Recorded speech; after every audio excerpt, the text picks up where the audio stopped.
The Rwanda genocide, a calamity that left deep scars on humanity's conscience, was ignited by long-standing ethnic tensions. These tensions reached a boiling point with the assassination of President Habyarimana, an event that led to the immediate and mass slaughter of Tutsi civilians by Hutu extremists. This dark period showcased media outlets, particularly radio stations, played a nefarious role in fueling the Rwanda genocide. Through relentless propaganda and the dissemination of hate media, they incited violence and directed killers to their victims. The aftermath saw a global re-evaluation of press freedom and the power of media in society. The Interahamwe, a Hutu extremist militia, was central to the execution of the genocide. Formed as a youth wing of a political party, they were rapidly morphed into a lethal force, trained and armed for the massacre of Tutsis. Their legacy remains a chilling reminder of how quickly humans can be turned into instruments of violence. The international community's response to the Rwanda genocide was marked by inaction and failure.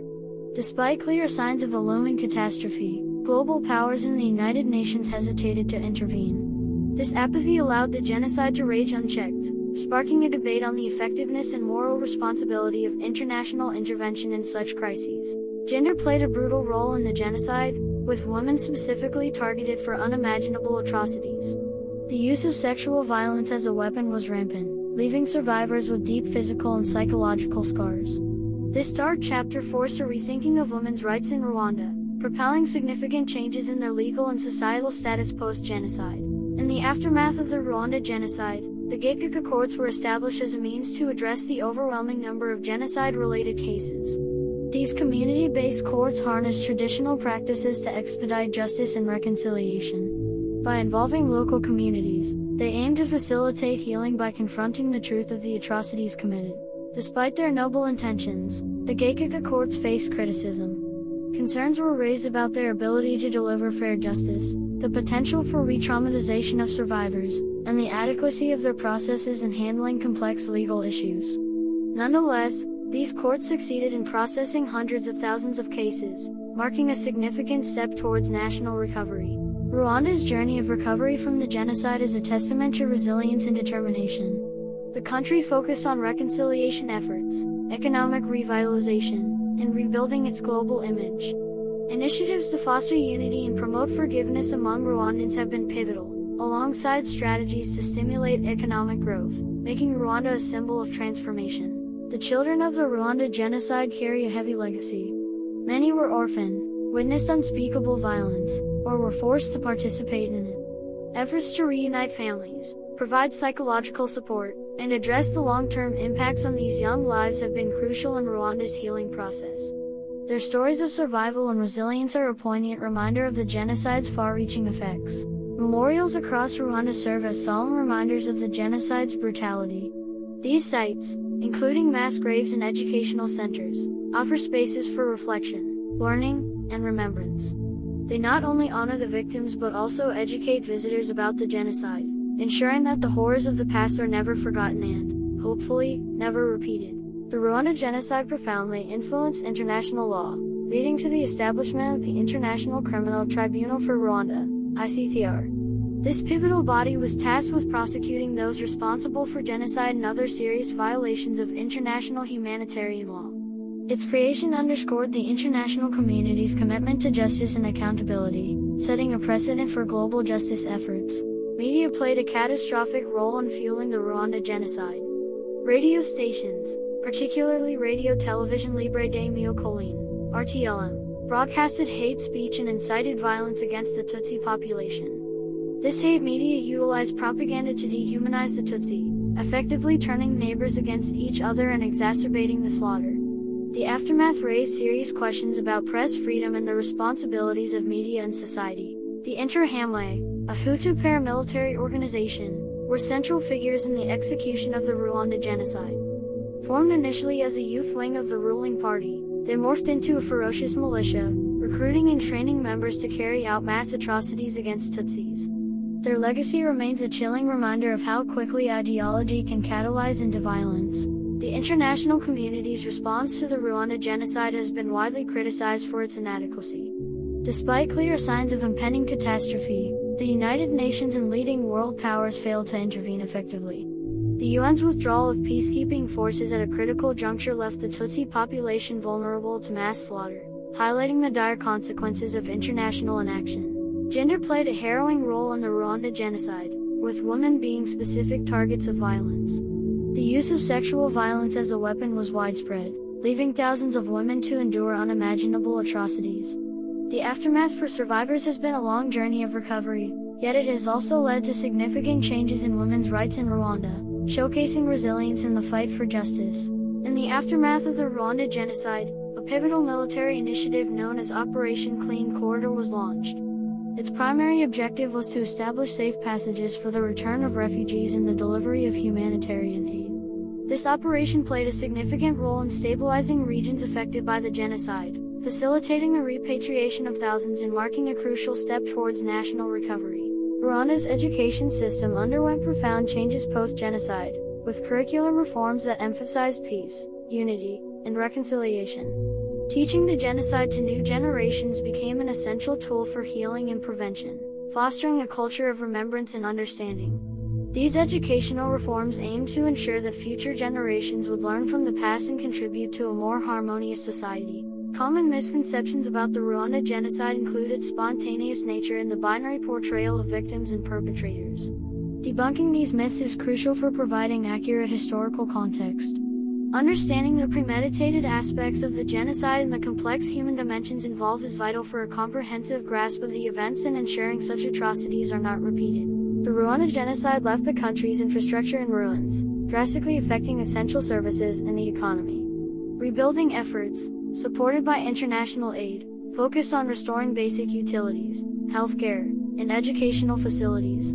The reconstruction of Rwanda's infrastructure was not just about physical rebuilding but also about laying the groundwork for sustainable development and societal healing. The economic impact of the Rwanda genocide was devastating, with the destruction leading to a significant setback in the country's development. Recovery efforts, however, have been remarkable. Rwanda embarked on an ambitious economic reform program that attracted international investment, leading to impressive growth rates. This economic turnaround is a testament to Rwanda's resilience and commitment to rebuilding a stronger, more united nation. The Rwanda genocide not only shattered lives but also wreaked havoc on the environment. Amidst the chaos, significant portions of natural habitats were destroyed, affecting both biodiversity and local communities reliant on these ecosystems.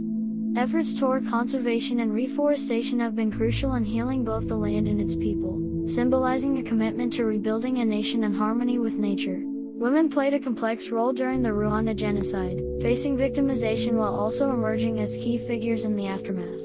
The genocide's impact on gender roles was profound, with women stepping into leadership positions to rebuild their communities. This shift has led to greater empowerment and representation of women in Rwandan society, marking a significant transformation in the societal fabric.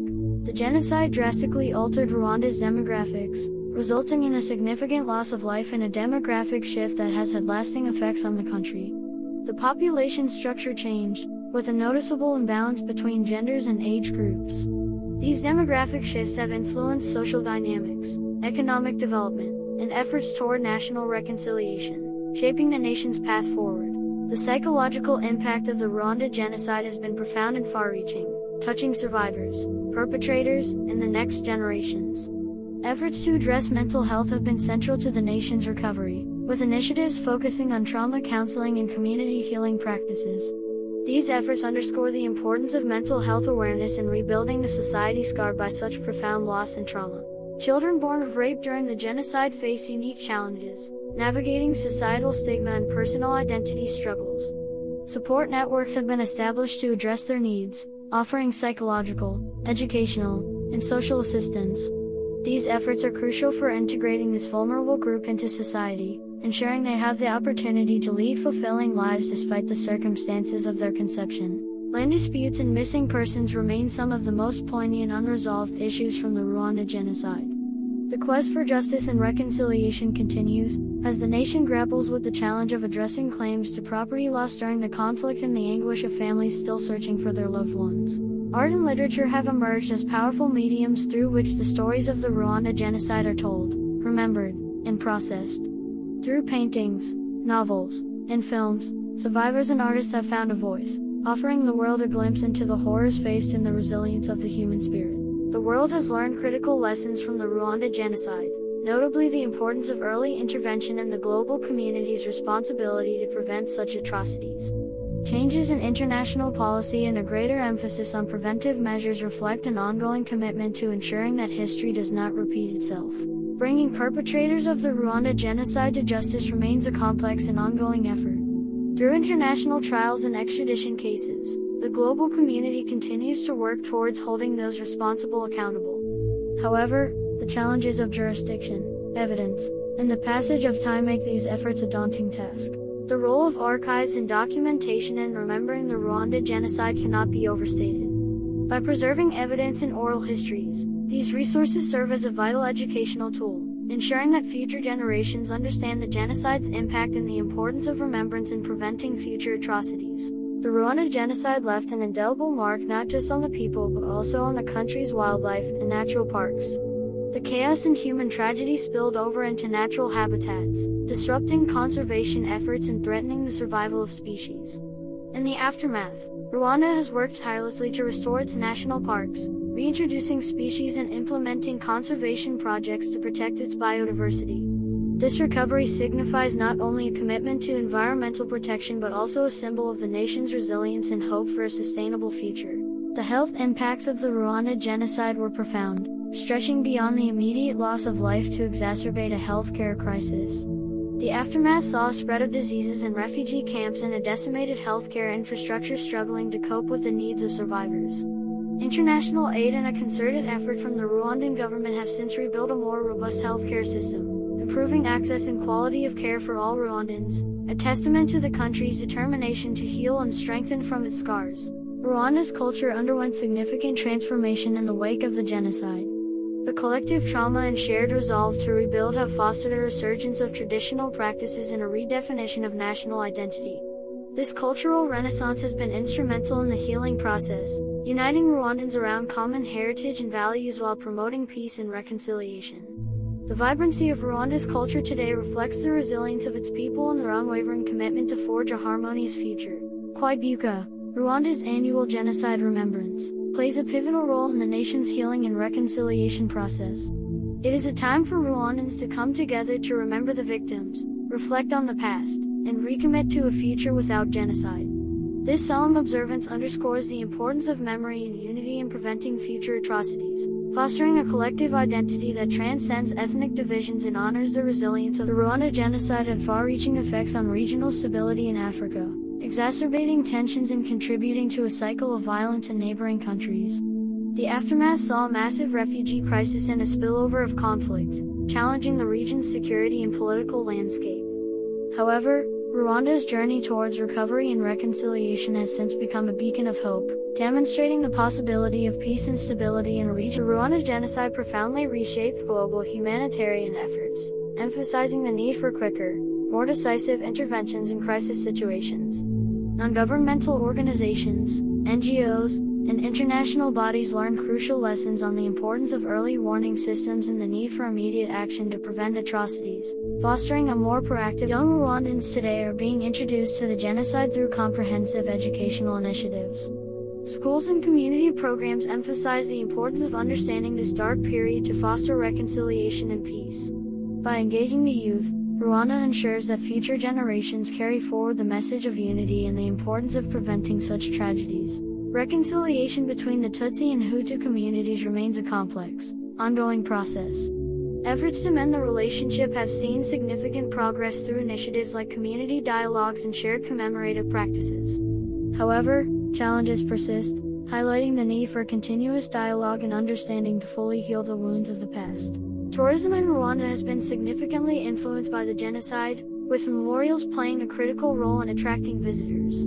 These sites offer profound insights into the atrocities, serving both as a reminder of the past and as an educational tool. Ethical tourism practices ensure that visitors contribute positively to Rwanda's economic recovery. Untold stories of the Rwanda genocide reveal personal acts of heroism and survival that went unnoticed in the wider narrative. These stories, emerging from the shadows, provide a deeper understanding of the genocide's complexity and the resilience of the human spirit. They underscore the importance of acknowledging every individual's experience to fully comprehend the